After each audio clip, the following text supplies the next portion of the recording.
Hello दोस्तों। आज हमें पढ़ना है क्लास 10th का चैप्टर नंबर 2 पॉलिटिकल साइंस का फेडरलिज्म।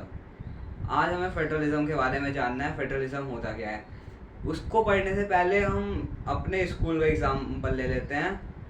फेडरलिज्म के लिए स्कूल में क्या होता है, एक प्रिंसिपल होता है, टीचर्स होते हैं और सब्जेक्ट टीचर होता है। अब हम इसमें बात करते हैं पावर्स के डिवीज़न की। सबसे ज़्यादा पावर इसमें होती है प्रिंसिपल के पास, उसके बाद टीचर के पास सबसे कम पावर होती है हमारे पास सब्जेक्ट टीचर के पास। ये हम पावर डिवाइड कर रहे हैं लेवल्स में। जैसे हमने पहले पढ़ा था पावर शेयरिंग में, जो पावर होती है लेवल्स में डिवाइड होती है, सेंट्रल गवर्नमेंट, स्टेट गवर्नमेंट और लोकल गवर्नमेंट में, सुप्रीम कोर्ट, हाई कोर्ट और डिस्ट्रिक्ट कोर्ट में। ये vertical form of power sharing हमने पिछले चैप्टर में पढ़ा था और ये चैप्टर पूरा फेडरलिज्म इसी के ऊपर है कि पावर लेवल पे कैसे डिवाइड होती है। जैसे हमारे पास सबसे ज़्यादा पावर है प्रिंसिपल के पास, उससे कम पावर है टीचर के पास और सबसे कम पावर हमारे पास है सब्जेक्ट टीचर के पास। ये होती है vertical form of power sharing. इसी के ऊपर हमारा पूरा चैप्टर है फेडरलिज्म। फेडरलिज्म में क्या होता है कि जो पावर होती है वो एक सेंट्रल गवर्नमेंट और एक स्टेट गवर्नमेंट में यूजुअली डिवाइड होती है। कई कंट्रीज में लोकल गवर्नमेंट भी आ जाती है, कहीं कम्युनिटी गवर्नमेंट भी आ जाती है। जैसे हमारे इंडिया का एग्जांपल लेते हैं, यहाँ पे लोकल गवर्नमेंट भी है लेकिन ज़्यादातर कंट्रीज में नहीं होती। तो फेडरलिज्म में क्या है, पावर जो है वो सेंट्रल गवर्नमेंट और स्टेट गवर्नमेंट के बीच में डिवाइड रहती है। ये यूजुअली 2 लेवल्स ऑफ गवर्नमेंट ही होते हैं फेडरलिज्म में। जो इसमें स्टेट गवर्नमेंट है और लोकल गवर्नमेंट दोनों के पास अपने अपने खुद के अधिकार होते हैं। पावर की इंडिपेंडेंस होती है कि वो अपना पावर अपने तरीके से यूज़ कर सकती है। सेंट्रल गवर्नमेंट हो चाहे वो या फिर स्टेट गवर्नमेंट हो, दोनों अपने पावर अपने तरीके से यूज़ कर सकते हैं। उसके बाद जो डेमोक्रेसी होती है उसमें 2 टाइप्स की गवर्नमेंट होती है, एक होती है फेडरल और एक होती है यूनिटरी। फेडरल क्या होती है, इसमें 2 लेवल्स की गवर्नमेंट होती है, लेकिन यूनिटरी नाम से ही पता चल रहा है, इसमें यूनि गवर्नमेंट होती है, मतलब एक गवर्नमेंट होती है यूनिटरी गवर्नमेंट में। जो पावर होती है फेडरल गवर्नमेंट में, ये 2 गवर्नमेंट के बीच में डिवाइड होती है, पहला सेंट्रल और दूसरा स्टेट। लेकिन जो यूनिटरी गवर्नमेंट होती है इसमें कोई पावर की डिवीज़न नहीं होती, इसमें सारी पावर जो है ये रहती है सेंट्रल गवर्नमेंट के पास, इसमें कोई पावर डिवीज़न नहीं होता।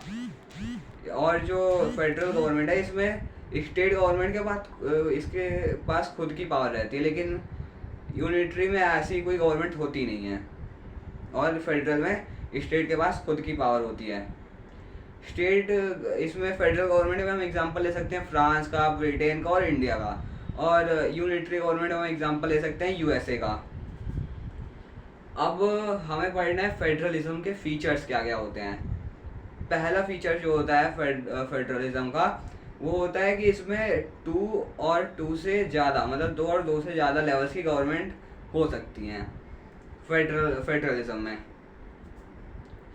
हर गवर्नमेंट का अपना खुद का दायरा होता है, खुद की जुरिस्डिक्शन होती है, मतलब कि उसका काम करने का कुछ दायरा होता है हर गवर्नमेंट का। मतलब जो स्टेट गवर्नमेंट है वो सिर्फ अपने स्टेट में काम कर सकती है, सेंट्रल गवर्नमेंट है वो पूरे देश में काम कर सकती है, लेकिन जो लोकल गवर्नमेंट है वो अपने खुद के डिस्ट्रिक्ट, खुद के गांव, खुद के शहर में ही काम कर सकती है, बस उतना ही दायरा होता है उसका। ये दूसरा फीचर है हमारा। जो ये जुरिस्डिक्शन है, जो ये दायरा है, ये कॉन्स्टिट्यूशन जो है ये गारंटी देता है उसको कि आपका इतना ही दायरा रहेगा, आप इसके बाहर नहीं जा सकते, इसके बाहर की अथॉरिटी आपकी नहीं होती है। जब हमें कॉन्स्टिट्यूशन चेंज करना होगा, कॉन्स्टिट्यूशन में कोई चेंज लाना होगा, तो सिर्फ एक गवर्नमेंट अकेले नहीं ले सकती इसका फैसला कि कॉन्स्टिट्यूशन में क्या चेंज किया जाए। इसके लिए स्टेट और सेंट्रल दोनों के मत होने चाहिए उसमें कि क्या कॉन्स्टिट्यूशन में चेंज किया जाए। कोई भी गवर्नमेंट अकेले चेंज नहीं कर सकती कॉन्स्टिट्यूशन को। अगर ये सेंट्रल गवर्नमेंट और स्टेट गवर्नमेंट के बीच में कभी लड़ाई होती है, कोई इनके बीच में कॉन्फ्लिक्ट हो जाता है, तो इस कॉन्फ्लिक्ट को सॉल्व करने का काम होता है सुप्रीम कोर्ट का। सुप्रीम कोर्ट इसे सॉल्व करती है, इस कॉन्फ्लिक्ट को। जो खुद की जो रिवेन्यू का सोर्स होता है वो ये खुद से डिसाइड करते हैं कि हमारे पास कितना रहेगा और हमें दूसरे को कितना देना। जैसे कि हम एग्जांपल ले लेते हैं स्टेट का। स्टेट के पास जो रिवेन्यू आ रही है वो खुद डिसाइड करेगी कि हम अपने पास क्या रखें और सेंट्रल को क्या दें। मतलब कि उसको खुद के पास भी उस रिवेन्यू में से रखना है और सेंट्रल को भी देना है वो रिवेन्यू। जैसे कि हम दिल्ली का एग्जांपल ले लेते हैं, इसमें अभी इस समय अरविंद केजरीवाल हैं, तो इनके पास जो रेवेन्यू आता है ये थोड़ा खुद भी रखते हैं और थोड़ा उनको सेंट्रल को भी देना होता है, क्योंकि दिल्ली जो है वो सेंट्रल में भी आती है, वो देश का भी हिस्सा है। अब हमें देखना है कि फेडरलिज्म के ऑब्जेक्टिव्स क्या होते हैं। ये फेडरलिज्म जो है इसकी वजह से देश में यूनिटी प्रमोट होती है, देश की यूनिटी प्रमोट होती है, और जो रीजनल डाइवर्सिटी है इसकी वजह से ज़्यादा दिक्कत नहीं आती है एडमिनिस्ट्रेशन में। ये रीजनल डाइवर्सिटी को एकोमोडेट करती है फेडरलिज्म। कैसे? जैसे कि हम एग्जांपल ले लेते हैं उत्तराखंड और उत्तर प्रदेश का। उत्तर प्रदेश में अब खुद एक स्टेट है और उत्तराखंड खुद एक स्टेट है, तो दोनों जगह सीएम अलग होंगे, चीफ मिनिस्टर दोनों जगह अलग होंगे। तो उत्तराखंड में वो अपने पहाड़ी रीजन के टाइप से देखेंगे कि वहाँ का कल्चर पहाड़ी है, लैंग्वेज जो ऐसी है वहाँ पे मतलब अलग है, तो वो उस हिसाब से वहाँ पे फैसले लेंगे। लेकिन जो उत्तर प्रदेश में वहाँ पे पूरा प्लेन एरिया है, देसी लैंग्वेज है, वहाँ पे हिंदी लैंग्वेज ज़्यादातर बोली जाती है, तो यहाँ का सीएम यहाँ के हिसाब से फैसले लेगा। तो इसमें रीजनल डाइवर्सिटी की वजह से ज़्यादा दिक्कत नहीं होती, कॉन्फ्लिक्ट नहीं होता अगर फेडरलिज्म होता है तो। ये जो फेडरलिज्म है इसके दो बहुत इम्पोर्टेंट एस्पेक्ट्स हैं। जो इस पहला एस्पेक्ट है इसका कि जो दोनों गवर्नमेंट होगी उसको पावर शेयरिंग के कुछ रूल होते हैं वो मानने पड़ेंगे दोनों ही गवर्नमेंट को, और दोनों ही गवर्नमेंट में ट्रस्ट बना के रखना पड़ेगा, उनके बीच में एग्रीमेंट होगा कि हम साथ में कैसे काम कर सकते हैं, क्योंकि अगर स्टेट और सेंट्रल मिल के साथ में काम नहीं करेंगे तो उस स्टेट का नुकसान होगा। जैसे कि स्टेट ने कुछ और फैसला ले लिया उस स्टेट के लिए और सेंट्रल गवर्नमेंट ने कुछ और फैसला ले लिया, तो ऐसे दिक्कतें होंगी। तो वो दोनों एक साथ में ट्रस्ट बना के रखते हैं और एग्रीमेंट करते हैं कि हम साथ में फैसले लेंगे। अब जो फेडरलिज्म है ये दो टाइप की होती है, पहली होती है कमिंग टुगेदर और दूसरी होती है होल्डिंग टुगेदर।